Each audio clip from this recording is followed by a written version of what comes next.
Dalil kelima. Setiap hari kita sering membaca Al-Quran surah Al-Fatihah ayat 6 hingga 7 yang bunyinya A'udzubillahi minasyaitonirrajim.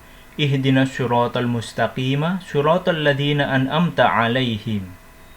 Tuntunlah kami kepada jalan yang lurus, jalan orang-orang yang telah Engkau beri nikmat. Siapakah yang dimaksud dengan orang-orang yang diberi nikmat itu? Jawabnya kita temukan dalam Al-Quran surat Al-Ma'idah ayat 21.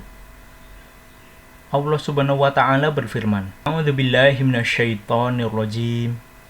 Ya qaumi dzkuru ni'matallahi 'alaikum idza ja'ala fiikum anbiya'a wa ja'alakum muluka. Hai kaumku, ingatlah nikmat Allah atasmu ketika Dia menjadikan nabi-nabi di antaramu dan menjadikan kamu raja-raja. Dalam ayat-ayat surah Al-Fatihah tersebut, Allah subhanahu wa ta'ala sendiri telah mengajarkan kepada kita supaya kita selalu berdoa kepadanya agar kita memperoleh nikmat-nikmat itu, yaitu nikmat-nikmat kenabian dan kerajaan-kerajaan. Dalil keenam. Allah subhanahu wa ta'ala berfirman dalam Al-Quran surah Al-Mu'minun ayat 52. A'udzubillahi minasyaitonirrajim. Ya ayyuhar rusulu kulu minat thayyibati wa'malu sholiha. Hai Rasul-Rasul, makanlah dari makanan yang baik-baik dan kerjakanlah amal yang baik. Al-Quran adalah kitab syariat yang berlaku hingga hari kiamat. Perintah-perintah di dalamnya pun tetap berlaku baik pada masa sekarang maupun pada masa yang akan datang hingga hari kiamat. Di dalam ayat ini, perintah kulu, makanlah, dan wa'malu, dan beramalah ditunjukkan kepada ar-rusul, rasul-rasul. Maka dengan demikian ayat ini menyatakan bahwa sesudah Rasulullah Shallallahu Alaihi Wasallam akan datang rasul-rasul lain yang diperintahkan untuk memakan makanan yang baik-baik dan diperintahkan untuk mengerjakan amal soleh. Dalil ketujuh. Allah Subhanahu wa ta'ala berfirman dalam Al-Quran surah As-Saffat ayat 72 hingga 73. A'udzubillahi minasyaitonirrajim.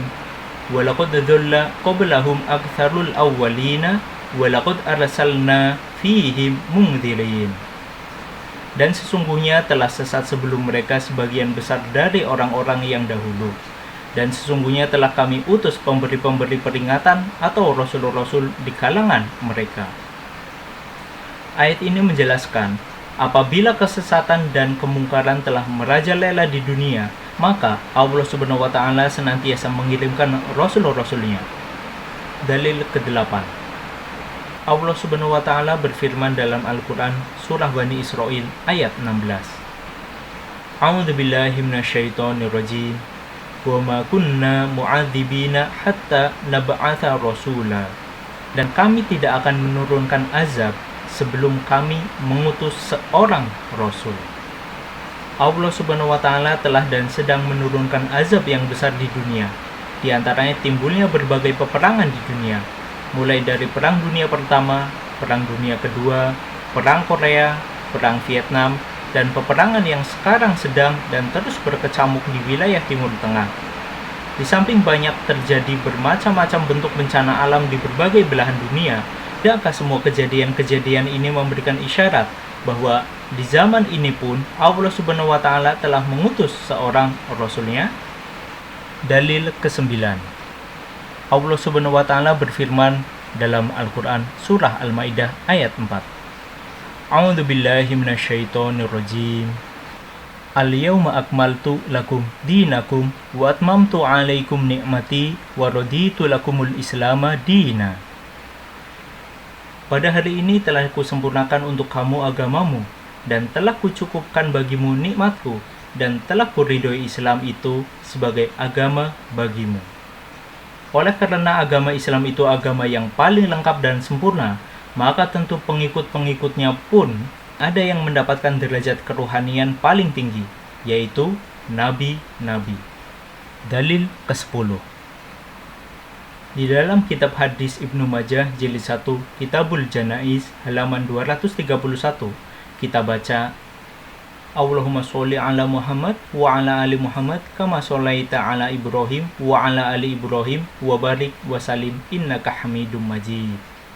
Lamma mata Ibrahimu bunu Rasulillahi sallallahu alaihi wasallam, shalla Rasulullahi sallallahu alaihi wasallam wa qala inna lahu murdi'an fil jannati walau asha lakana siddiqon nabiyya.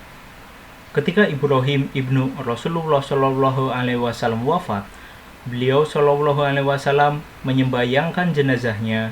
Kemudian beliau bersabda, sesungguhnya di surga ia ada yang menyusukanya.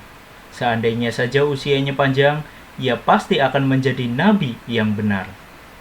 Sunan Ibnu Majah, Abu Abdillah Al-Qazwaini, Kitab Al-Janaiz, ma jaa fi as-sholati ala ibni Rasulillahi sallallahu alaihi wasallam wa dzikru wafati, Darul Fikr jilid 2 halaman 484, hadis nomor 1511.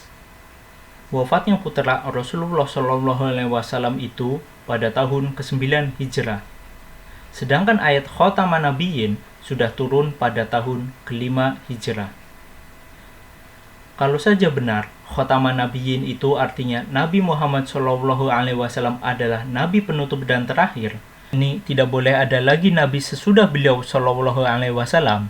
Maka sudah tentu beliau Shallallahu Alaihi Wasallam tidak akan bersabda, jika saja Ibrahim panjang usianya, ia pasti akan menjadi seorang Nabi yang benar. Melainkan, beliau Shallallahu Alaihi Wasallam tentu akan bersabda, sekalipun Ibrahim panjang usianya, ia tidak akan menjadi seorang nabi, karena saya khotaman nabiyyin, yakni nabi penutup dan terakhir. Tidak boleh ada lagi nabi sesudah saya.